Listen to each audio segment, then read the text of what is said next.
ये सीरीज बहुत important series है आपके लिए, क्योंकि बहुत काम आने वाली चीजें मैं बता रहा हूँ। हम अब म्यूजियम से शिफ्ट हो गए हैं किसमें, एक लैब के अंदर, जहां आप देख रहे हो वहां वो एक्सपेरिमेंट्स कर रहे हैं। ये प्लांट के बारे में क्यों पढ़ा रहे हैं कि जब डॉक्टर बनना है तो तुम्हारा इनिशियल क्या, तुम्हारा तो फाइनल तक भी यही रहता है कि सर। हेलो प्यारे बच्चों, आ गया हूँ एक और वीडियो लेकर इंट्रो से इम्पैक्ट सीरीज में।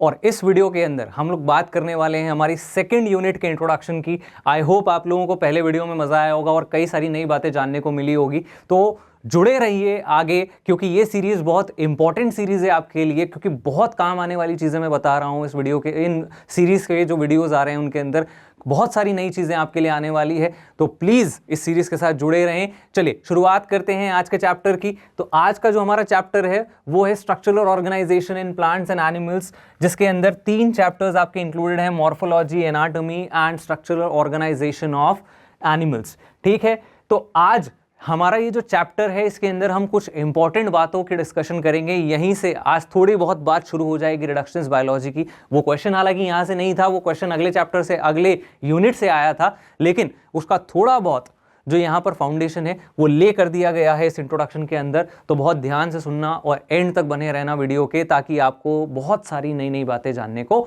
मिलेंगी। चलिए शुरू करते हैं हमारे second unit of class 11th, जहां हम लोग बात करने वाले हैं किसके बारे में। यहां हम बात करेंगे structural organisation in plants and animals. इस इंट्रोडक्शन को डिस्कस करते हैं। इससे तो क्वेश्चन भी आ चुका है, तो वैसे भी कहीं ना कहीं इंपॉर्टेंट ही हो चुका है ना। याद है रिडक्शंस बायोलॉजी वाला क्वेश्चन, है ना, फंसे थे सब लोग। तो भैया रिडक्शंस बायोलॉजी जो क्वेश्चन था वो यहीं से था। बात करते हैं क्या है। चलिए, तो हमने कहा sir the description of diverse forms of life on earth was made only by observation through naked eyes or later through magnifying lenses and microscopes। कि भाई हम लाइफ फॉर्म्स को डिस्क्राइब कैसे कर सकते हैं। हमने कहा लाइफ फॉर्म्स को अगर आपको डिस्क्राइब करना है तो आप या तो उसको देखकर डिस्क्राइब कर सकते हो कि मेरे सामने एक प्लांट है, उसमें मुझे क्या दिखा, root, stem, leaf, fruit, flower, यही सब दिखा। तो आपसे कहा जा रहा है कि डाइवर्स फॉर्म्स जो लाइफ के हैं अलग अलग इस अर्थ के ऊपर, इसका जो ऑब्जर्वेशन है या तो आप नेकेड आई से कर सकते हो, या मैग्नीफाइंग लेंसेज से कर सकते हो, या माइक्रोस्कोप से कर सकते हो। ठीक, अब मैंने जितने भी फीचर अभी आपको प्लांट के बताए, क्या वो उसके एक्सटर्नल फीचर्स ही बताए, यही देख पाया मैं बाहर से, है ना। तो this description is mainly of gross structural features. अभी बताया root, stem, leaf, fruit, flower, ये स्ट्रक्चरल फीचर्स हैं। अब ज्यादा डिटेल में जाऊंगा तो इंटरनल स्टडी भी कर सकता हूं थोड़ी बहुत, कि उसकी मैंने मॉर्फोलॉजी, एक्सटर्नल स्ट्रक्चर की स्टडी, और एनाटॉमी, इंटरनल स्ट्रक्चर की स्टडी दोनों कर ली। ठीक, in addition observable and perceivable living phenomenas were also recorded as part of this description। कि भाई आगे धीरे धीरे हमें समझ आने लगा कि ये प्लांट्स कई सारे मूवमेंट भी शो कर रहे हैं, एनिमल्स भी बहुत सारे फिनोमिना शो कर रहे हैं, तो हम धीरे धीरे इन फिनोमिनास को स्टडी करने लगे। ठीक, जैसे प्लांट्स रिप्रोड्यूस कर रहे हैं, एनिमल्स रिप्रोड्यूस कर रहे हैं। इसके बाद बिफोर एक्सपेरिमेंटल बायोलॉजी और मोर स्पेसिफिकली फिजियोलॉजी, है ना, एक्सपेरिमेंटल बायोलॉजी और फिजियोलॉजी यानी फंक्शनिंग की स्टडी, केमिकल रिएक्शंस की स्टडी। तो उससे पहले बिफोर एक्सपेरिमेंटल बायोलॉजी और more specifically physiology was established, कि फिजियोलॉजी के आने से पहले नेचुरलिस्ट डिस्क्राइब्ड ओनली बायोलॉजी। ठीक, कि बायोलॉजी को डिस्क्राइब करने वाले केवल और केवल कौन थे, नेचुरलिस्ट। नेचुरलिस्ट वो साइंटिस्ट होते हैं जो ग्रॉस मॉर्फोलॉजी को स्टडी करते हैं, वो एक्सटर्नल कैरेक्टर्स को देख रहे हैं, वो बाहर से देख रहे हैं, वो कलेक्ट कर रहे हैं और कलेक्शन बना रहे हैं, तो ये naturalist. Hence biology remained as natural history for long time. आप इसको ऐसे समझो कि आप बायोलॉजी को किस तरह से देख रहे हो कि हम एक म्यूजियम में घूमने आए हैं, हमें यहाँ प्लांट दिख रहे हैं, एनिमल दिख रहे हैं, लेकिन हम उनके बारे में बहुत ज्यादा कुछ नहीं जानते हैं। बाद में क्या हुआ, जब फिजियोलॉजी आया होगा तो हम अब म्यूजियम से शिफ्ट हो गए हैं किसमें, एक लैब के अंदर, जहां आप देख रहे हो वहां वो एक्सपेरिमेंट्स कर रहे हैं। कैसे एक्सपेरिमेंट्स हो रहे हैं सर, CO2 H2O जोड़कर फोटोसिंथेसिस हो रहा है, CO2 का ग्लूकोज का ब्रेकडाउन हो रहा है, और ग्लूकोज के ब्रेकडाउन से हम CO2 H2O और एनर्जी जनरेट कर रहे हैं। तो ये सब चीजें बाद में जाकर समझ आई, पहले केवल और केवल वो क्या था, एक नेचुरल हिस्ट्री था। The description by itself was amazing in terms of detail. ठीक है, कि भाई जब हम डिस्क्राइब कर रहे हैं तो अच्छा तो लगता ही है।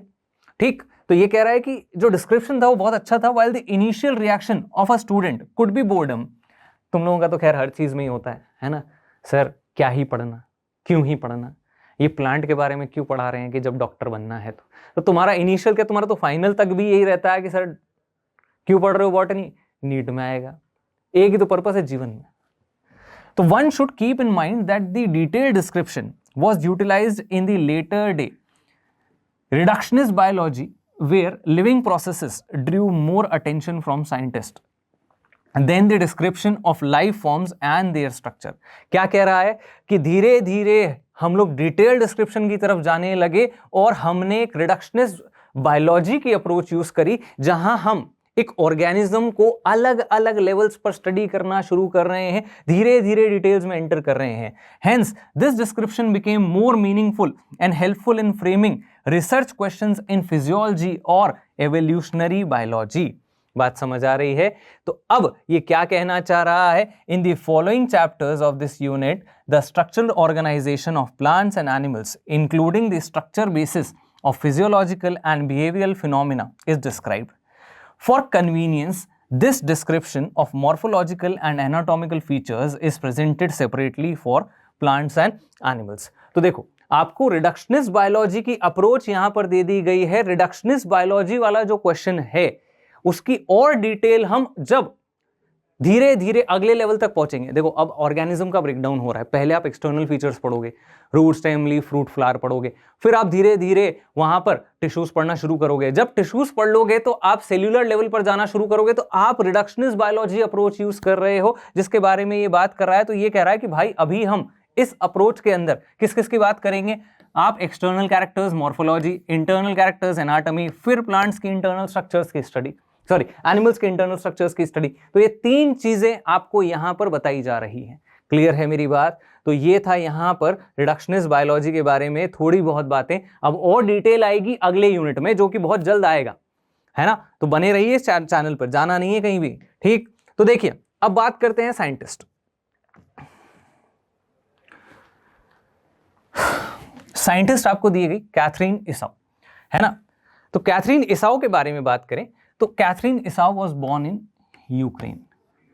एक बात, she studied agriculture in Russia and Germany and received her doctorate in 1931 in the United States. ठीक, तो तीन countries Russia, Germany and United States कहां पैदा हुए? वो थे यूक्रेन के। इसके बाद she reported in her early publications that the curly top virus spreads. याद रखना, किसने बताया था कर्ली टॉप वायरस के बारे में? इंपॉर्टेंट है, ठीक? Spreads through a plant via the food conducting और फ्लोएम टिश्यूज।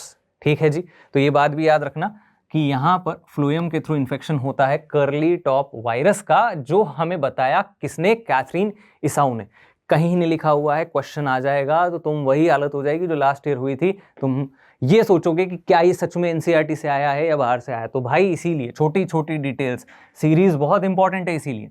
तो डॉक्टर इसाउस प्लांट एनाटॉमी पब्लिश्ड, है ना? बुक का नाम आ गया है डॉक्टर इसाउस प्लांट एनाटॉमी, ठीक? वो published in 1954, took a dynamic developmental approach designed to enhance one's understanding of plant structure. तो प्लांट एनाटॉमी पर काफी सारा काम किया है इन्होंने। इसके बाद आगे बढ़ते हैं, understanding of plant structure and an enormous impact worldwide, literally bringing about a revival of discipline. ठीक, एक और बुक आती है the anatomy of seed plants, ठीक, by Katherine Esau, was published in 1960। पहली कब आई थी? 1954, अगली 1960। ईयर्स आपके लिए बहुत ज्यादा इंपॉर्टेंट नहीं है, क्वेश्चंस नहीं आते हैं।